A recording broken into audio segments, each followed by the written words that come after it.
ससुर पटुआ के खेती बहुत करिहना, भैंसुर पीतल के चैन बनाई रखिहना।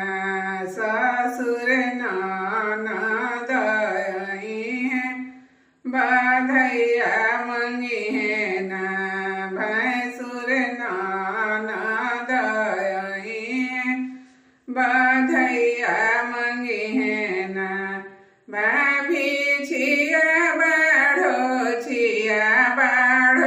तोरे आंगना, भाभी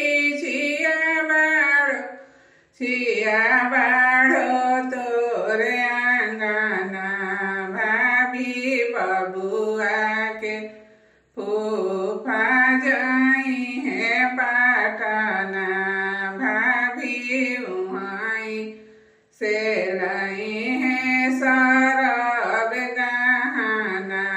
भाभी से पे ने आई वो तो